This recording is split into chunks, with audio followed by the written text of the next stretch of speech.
Hello and welcome to Hot and Heavy, the Elaine podcast. I'm your host, Shivani Desai. Today I'll be talking about Season 5, Episode 18, The Raincoats, Part 1.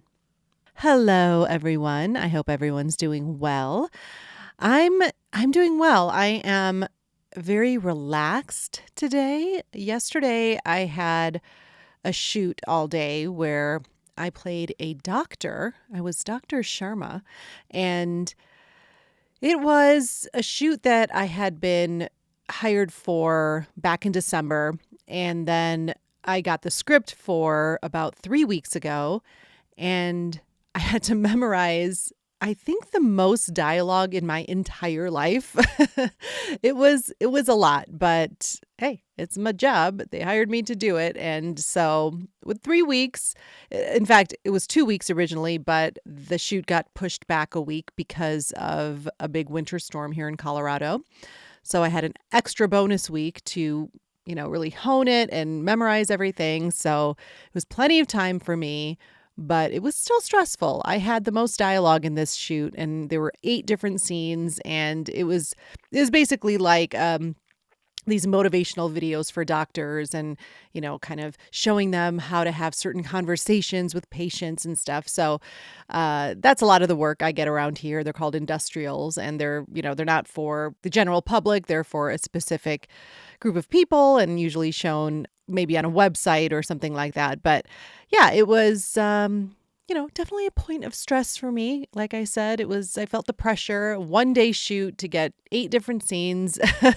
And as they said on the shoot yesterday, wow, you really have the heavy lift. So I'm happy to report that it went really well, and they were very impressed with all of my preparation. And I said, well, I've had it for 3 weeks. So if I wasn't prepared, then I really wouldn't be a professional. So today I'm just like, it's been like for the last month and a half, like life before this shoot and life after this shoot. I've been like looking at the calendar going, oh, on this day, I'm going to be so relaxed. It's going to be so nice. I don't have to worry about all of this medical jargon, all these scripts. I don't have to, like, I can just spill it out of my brain. It was just one of those things where I was like, God, I can see the finish line and I can't wait to get there. So yesterday, after we wrapped, I just got in my car and just took a deep exhale and did a little happy dance in my driver's seat because I did it and I did it well, which was another factor. I wanted it over with, but I also wanted to have performed well. So it seemed like everyone was happy, and that's what you want when you walk out of a gig. So it was really rewarding yesterday. And I think the videos will help. Hopefully a lot of doctors have some conversations about vaccinations with their patients and their parents. All right, so let's get into this episode. The Raincoats. This is a 2-parter. And so in the interest of not having a really long podcast episode, I'm going to break this up into 2 parts. The part 1 synopsis is as follows. Kramer makes a deal to sell Morty's vintage beltless trench coats to a secondhand clothing shop. Jerry's parents stay with him while waiting to leave for Paris, leaving Jerry unable to fool around with his new girlfriend, Rachel. Elaine's new boyfriend is a close talker. The Costanza's invitation to dinner goes ignored by the Seinfelds. George tries to find a way out of his commitment to be a big brother. This episode was written by Tom Gamble and Max Pross. We start the episode in Monks. George and Jerry are sitting in a booth, and Jerry's telling George how it's not the best time for his parents to come to town. He's been on the road. He hasn't really seen his girlfriend Rachel very much, and he's getting a little backed up. And he means sexually. George asks if they can go to her place. Well, she lives with her parents. George gets kind of excited by this. Oh, maybe this will be the new cool thing.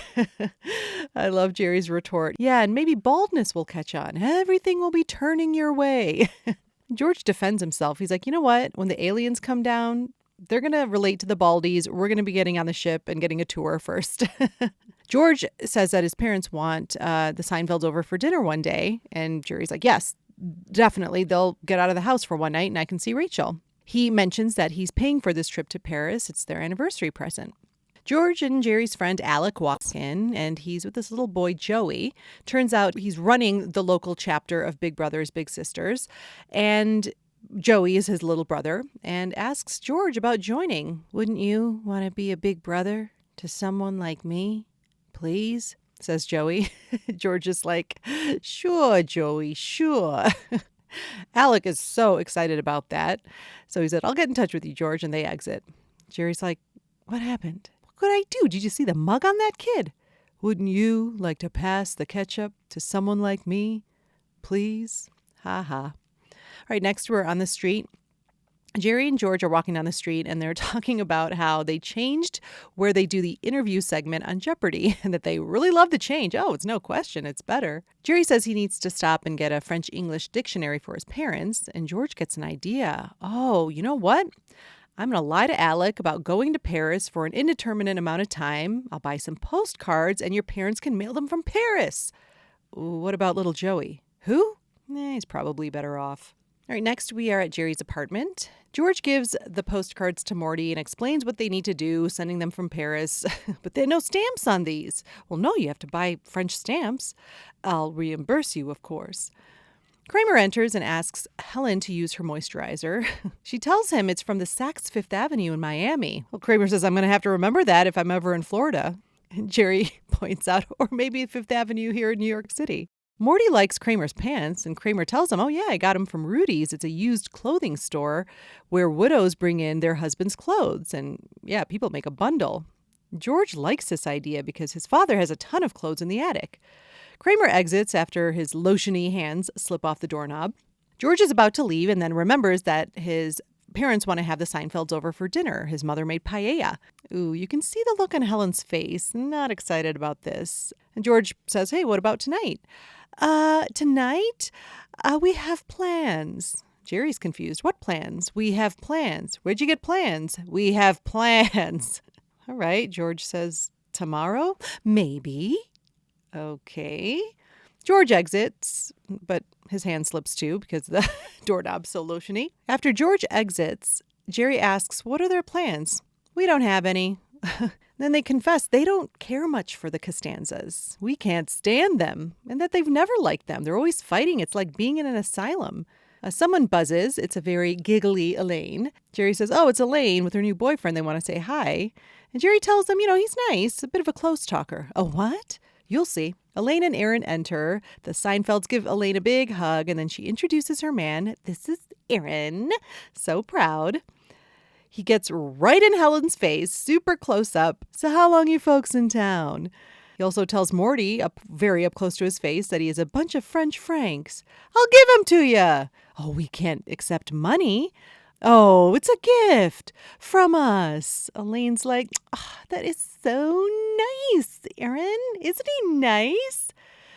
Jerry admits to not showing them a good time at all, his parents. So Aaron offers to take them on a behind-the-scenes tour of the Metropolitan Museum of Art.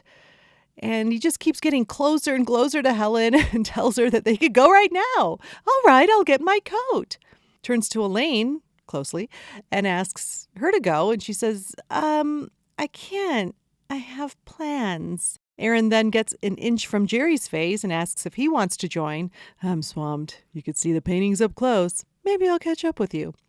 So Aaron, Helen, and Morty exit. Elaine is so confused. Why would he do that? Jerry says, "Well, maybe he's just trying to be nice." Yeah.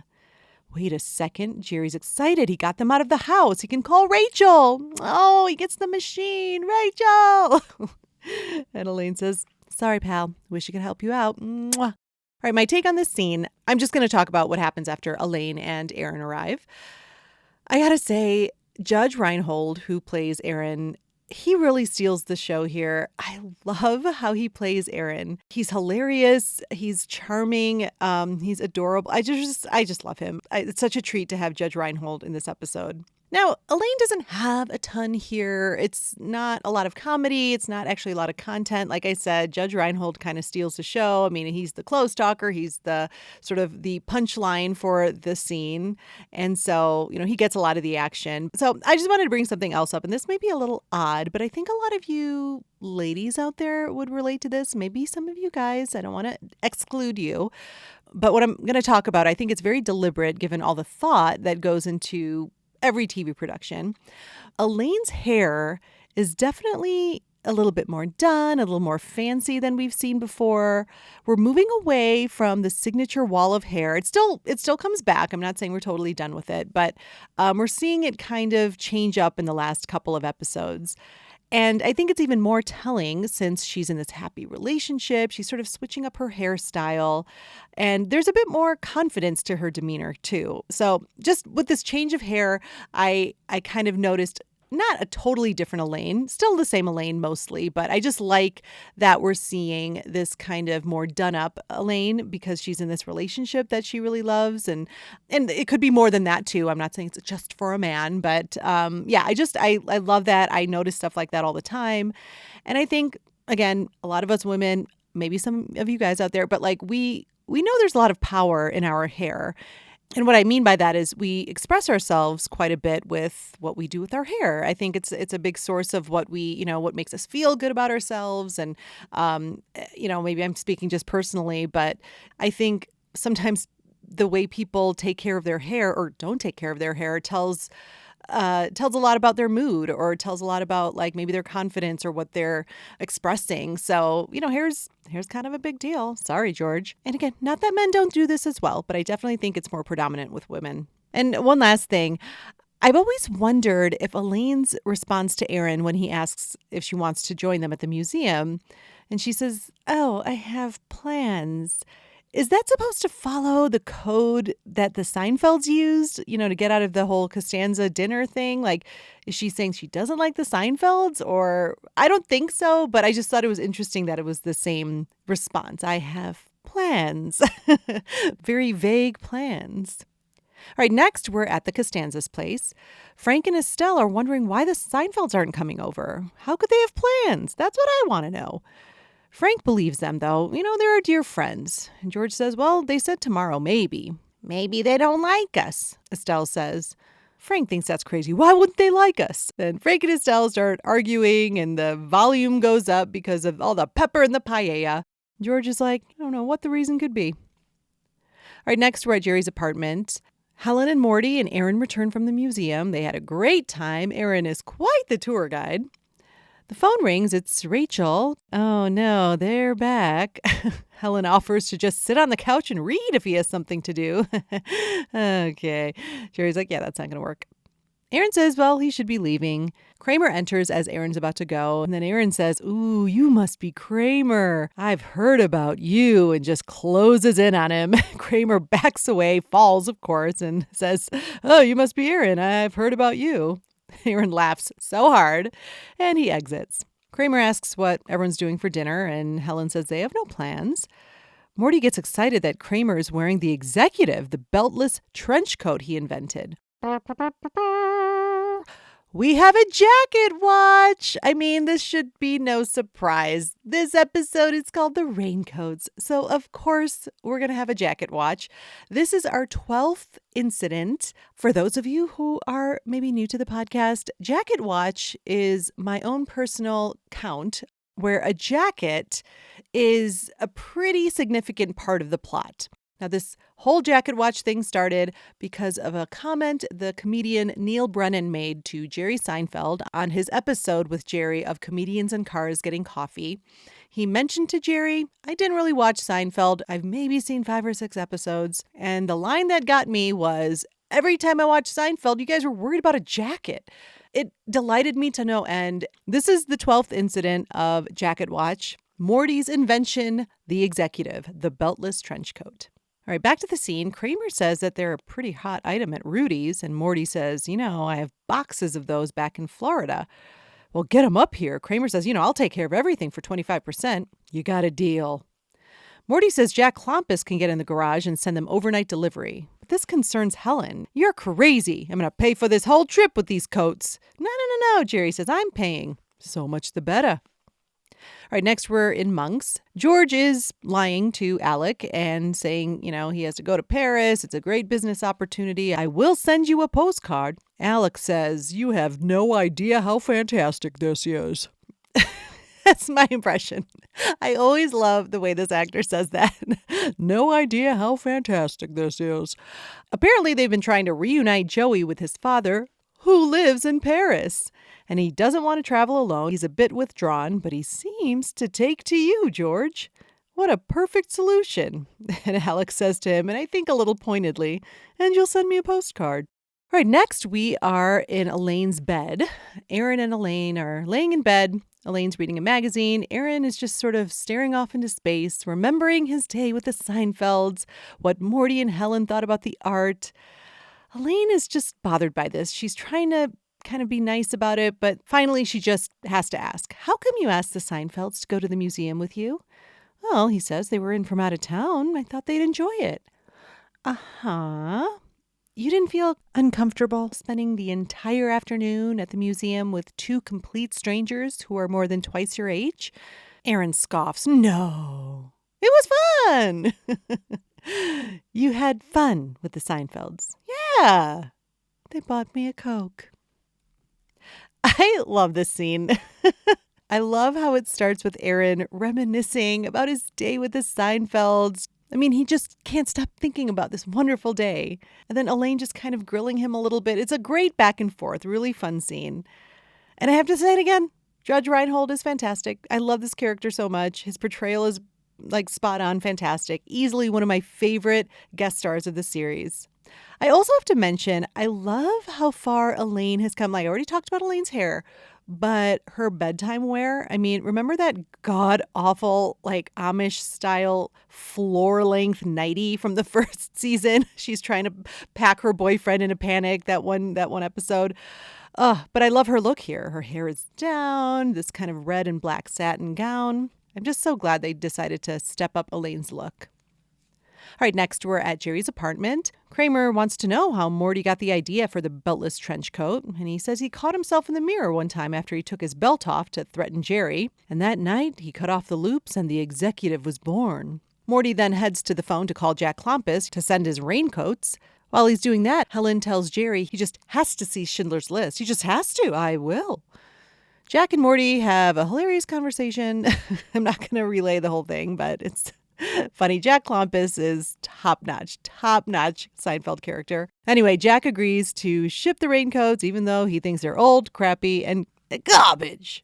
All right, next we're at the Costanzas. They're all having breakfast, and Estelle is wondering if the Seinfelds will be coming tonight. Frank says, of course, if they don't come tonight, they may not see us. Estelle's like, well, they better come tonight. I got all this paella. And Frank says, I admire Helen and Morty for taking a trip to Paris, and that maybe he and Estelle should go on a cruise. Of course, George is all about that. Yes, a long cruise, just the two of you. Estelle asks George why he was poking around the attic last night and that she heard noises. George denies it, says, I wasn't up there. And then he blames a hypothetical mouse, to which Frank freaks out about. We're moving. I will not tolerate infestation. But you haven't even seen one. Don't you understand just the idea? Estelle's just calmly eating. All right, Frank, that's enough. Next, we're at Rudy's. George is selling Frank's cabana clothes. He negotiates $225 from Rudy himself. Kramer enters and asks George what he's doing there. I'm selling some of Dad's things. That's what he would have wanted. Kramer picks up on what he's doing. I gotcha. And Kramer tells George how he and Morty are going into business together selling raincoats. George is happy for him. Yeah, we discussed it over dinner last night. Last night? George asks. Was this something you had planned? No, it was a last-minute thing. Ooh, George exits just incensed. They had plans, huh? They had plans. Kramer sees the new clothes on the counter, Frank's clothes, and buys a couple of the shirts. Then he tells Rudy all about the executives. He's got 50 in mint condition. Rudy says, yeah, he would buy them. He doesn't see what could possibly stop him. Then we see a few moths fly out of Frank's clothes boxes. And just real quick, those moths were added post-production. They were CGI, which I thought was kind of cool. All right, next we're in Jerry's apartment. George enters and confronts Jerry about Mom and Pop Seinfeld lying about their big plans. And then what's the deal? They don't want to have dinner with my parents? Jerry admits they don't like them. George defends his parents. They happen to be two pretty wonderful people. These are the same people you're currently living with? George says it's going to be very interesting if they don't show up tonight for paella. Jerry's like, what is that, by the way? George explains what it is. Very tasty. I remember learning about paella in my high school Spanish class. And so I was really thrilled that I knew what it was when this episode came out. I'm like, I know what paella is. Come on, Jerry, learn about it. Before George leaves, he asks Jerry if his parents would have any objections to taking Joey to Paris. He explains the situation to Jerry. And Jerry points out the absurdity of this. You're asking my parents to drag this kid around Paris? Okay, George says, if you think it's too much, they don't have to send the postcards. All right, next we're in Elaine's office. Elaine's coworker, Joanne, is asking her where Erin's taking her. Elaine's so excited. Well, first we're going to a matinee. I'm taking the afternoon off. We're going to see My Fair Lady. And then dinner. He knows all these fantastic places. Joanne says, you're such a lucky girl. Wish I could find a nice guy. As Joanne exits, she's stopped and kind of pushed up against the door by Erin's close talking and just saying hi to her. Then he comes over to Elaine, gives her a big hug and some kisses. And then we hear, hello, hello. Morty and Helen are joining them. And Elaine is just horrified and trying to act like she's not. You don't mind, do you, Elaine? Oh, of course not. Well, Morty loves her office, wants to know the square footage. He knows the building, too. Whatever happened to the deli on the first floor? I really don't know, Mr. Seinfeld. All right, my take on this scene. There's not a ton to say here. I just love giddy Elaine before Erin arrives. It's a nice touch to have her chatting with Joanne, her coworker, about their plans. It kind of sets up, what's going to happen and kind of how ridiculous it is that Helen and Morty turn out to be joining them. When Erin walks in and gets all close to Joanne's face, it's so funny. I love how she's like pushed up against the door. That reveal of Helen and Morty is so fantastic. And JLD says it all in her expressions. Really strong face acting. We know she's extremely good at that. And just one little thing, too. I like that Helen isn't totally clueless here. Like, she does have the wherewithal to be like, you don't mind, do you, Elaine? And of course, Elaine's going to say, of course, she doesn't mind. And Morty's comments are so perfect. It's just like such old man things to say, it just bores the shit out of you, out of everyone. I've sat through these conversations many times with various old men. It sounds like I hang out with old men. I don't, but just, you come across old dudes in your life and it's just, you want to jump out of a window to escape. It's like so mind-numbingly boring. So it was a nice touch there. Just kind of Morty's comments just kind of give us a taste of what Elaine is in for the rest of the day. All right, next is a montage of Elaine, Erin, and the Seinfelds. First, we see them at the theater during the performance. Morty is opening a candy bar, you can tell he's making a lot of noise with the wrapper. It's just annoying Elaine. And he offers some to Elaine. She refuses, leans over Elaine to offer Erin some. And I think right before they leave that scene, it looks like Erin's like all about it. Right, and then we see them at dinner and they're sitting in this order. It's Morty, Elaine, Helen, and Erin. So Elaine and Erin aren't even sitting together. You can tell Morty is boring Elaine with his interpretation of Monet. There's a print on the wall behind them. Then we see a scene on the street. George is getting into a cab, but before he can get in, he sees the four of them riding by in a horse and buggy, having champagne, celebrating. But of course, Elaine looks miserable. And George, seeing that the Seinfelds didn't show up to his parents' place for paella, slams his hand down on the cab in anger. My take, I love everything about this. The song, the scenes, the music for the montage is the song I could have danced all night from My Fair Lady, which is just perfect. And Elaine's expressions throughout all of the scenes. And I just love how Erin, you can see he's having the time of his life. It's just such a fun thing to have in this episode. Really nice touch to have this montage. All right, next we're at Jerry's apartment. Jerry and Rachel are making out on the couch. Jerry's like, no, we better not, that his parents will be home soon. They are both clearly so frustrated, but it's only 3 more days. Now, the actress who plays Rachel is Melanie Smith.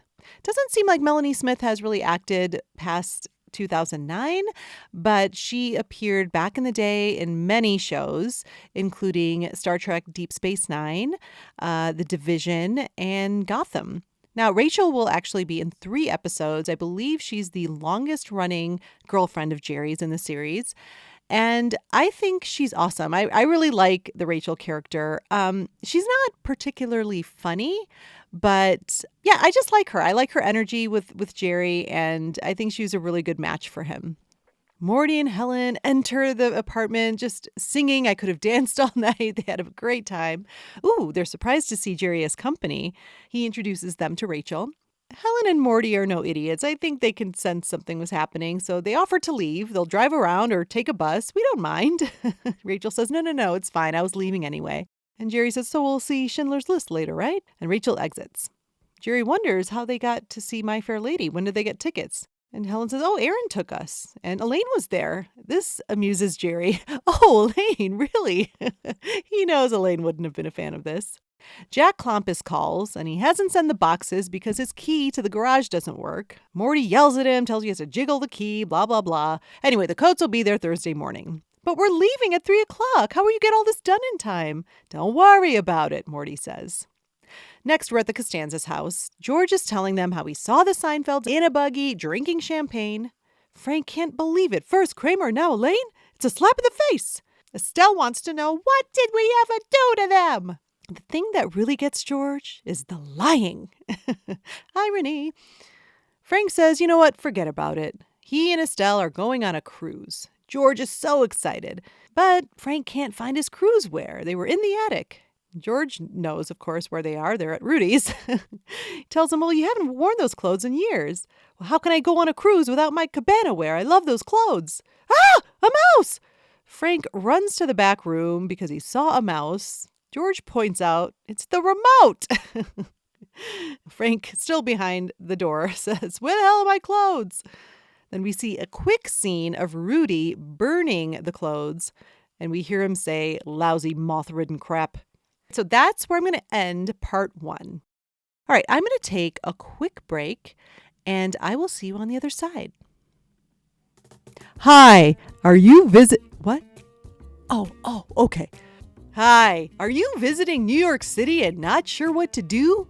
Need tickets to a fun show, reservations to a fantastic restaurant, or maybe pop some bubbly in a buggy? I'm your guy. What? Oh, I'm too close. Oh, you're back up? Okay. Hi, I'm Aaron, founder of Up Close and Personal Tours. As the son of 2 hard-working parents, my mother was a professional chocolate taste tester, and my father designed puppy furniture. I had the happiest childhood anyone could have imagined, and I like to pay that forward. I've also been certified in niceness. That's right, I'm officially a really, really nice person. Thanks to my kind nature, I have friends all over the city, which means behind-the-scenes access to many... What? Oh, sorry. Okay, I'll back it up. Behind-the-scenes access to many New York landmarks. Do you want to touch all the instruments at the New York Philharmonic? You can do that on Aaron's Up Close and Personal Tour.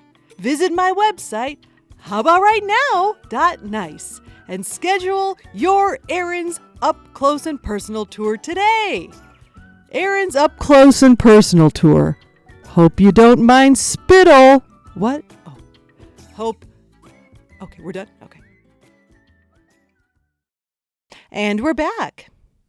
All right, since I'm going to do this in 2 parts, I'm going to save some of the extras for part 2, but today I'll talk about the inside look on the DVD.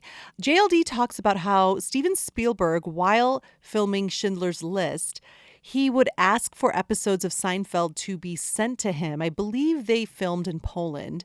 But yes, because of just the heavy nature of obviously what he was filming, reenacting horrific things from the Holocaust for the movie, he needed some levity. He needed something to cheer him up. So he had episodes of Seinfeld shipped to him, and that would put him in a better mood while he was filming Schindler's List.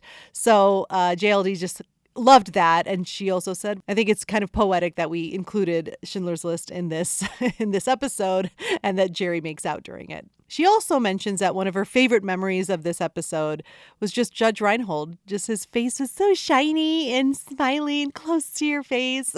She said it was great. And that she ran into him years after they filmed the episode. And she found herself kind of backing up from him. She's like, we had a perfectly pleasant conversation, but it was like this instinct to just back away from him. And after he walked away, she was like, oh, wait, no, that was the character. That wasn't him. She goes, I'm going crazy. All right, next, we are going to open Greg's sack lunch. Okay, Greg sent in some thoughts for part 1 this week, and this is what Greg had to say. Opening the sack now. His favorite scene. We get both the Costanzas and the Seinfelds and even a little Jack Klompus in this episode, and all of them are brilliant. I love how George goes full Team Costanza in this, and while none of it really has anything to do with Elaine, it's what I like best about this episode. My favorite scene is when Frank gets upset about the possibility of mice being in the house. He's so over the top, even Estelle is like, that's enough. My favorite Elaine scenes are the montage of her date where the Seinfelds tag along and she's visibly perturbed the entire time. Once again, the face acting is perfection. She could have sucked it up for one night, as the Seinfelds have had her as a guest in their home. She can be a gracious hostess for once, but the whole premise is funny nonetheless. Totally. We're in agreement in so many things. I think it is so sweet that George is so protective of his parents, the same parents he can't stand living with, the same parents he calls insane, complains about them all the time. But as soon as someone else says they don't like them, he just gets so irritated. Yeah, like full on Team Costanza. I think it is very sweet. I think very true to life too. It's family. Like no one else can say bad shit about your family. You can, but no one else can. So you can totally relate to George here. And yes, I mentioned the face acting too, which is just always with JLD. And yes, that montage is fantastic. I didn't think about how she could just be gracious to the Seinfelds. I'm going to get a little bit more into that with my final notes as far as like Elaine's whole reaction to this. So I'll get into that in a moment. All right. I'm looking around the sack here. Okay. Greg's favorite Elaine moment. My favorite Elaine moment is almost more of a Mrs. Seinfeld one than Elaine. I love when Jerry asks if his parents have a problem with Elaine, and Helen says, "We adore Elaine." And then when Elaine enters, they're genuinely happy to see her. Since she's the only consistent woman in their son's life, it makes sense that she's almost like the daughter they never had.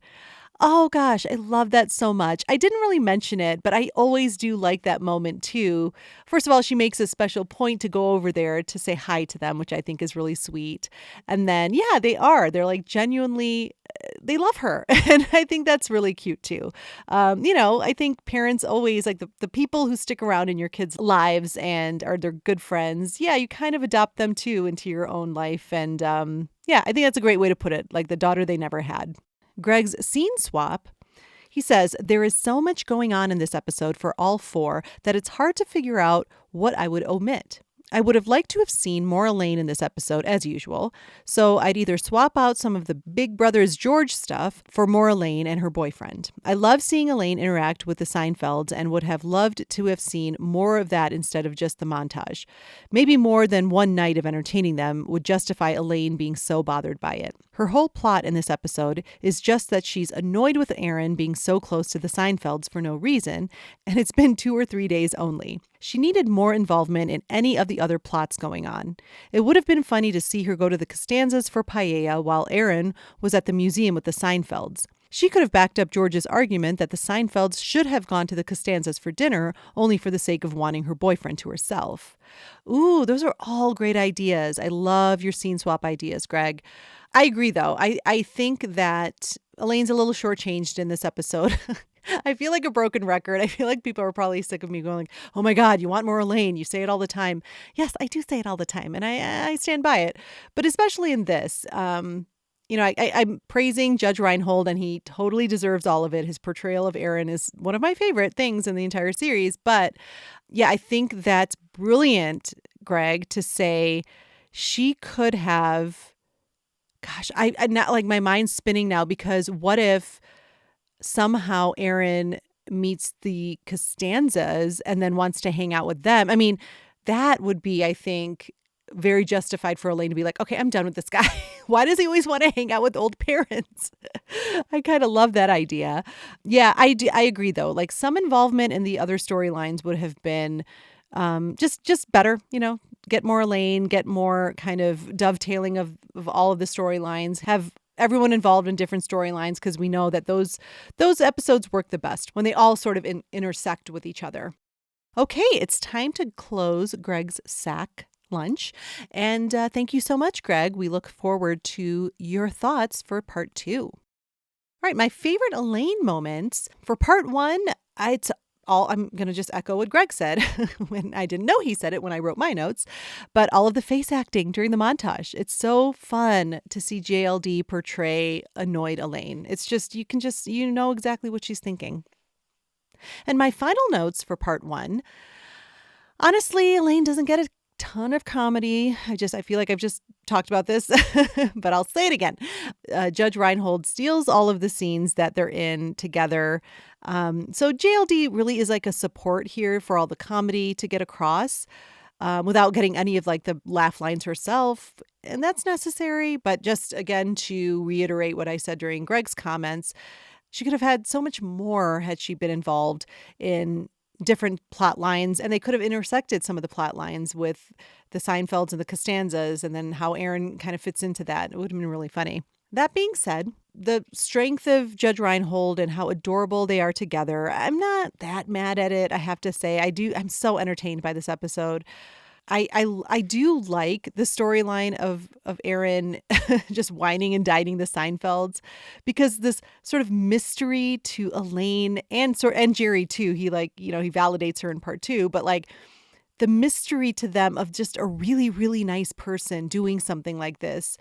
It's such a funny concept. Like to them, it's just inconceivable to be that nice. And that's on brand. That's what we love about our Seinfeld main 4. I think that's all I can say about part 1 of the Raincoats. I would like to remind you all to follow Hot and Heavy on Instagram and TikTok. On Instagram, we are Hot Heavy Elaine, and on TikTok, it's at Elaine Bennis Podcast. Thank you so much for listening, and I will see you next time.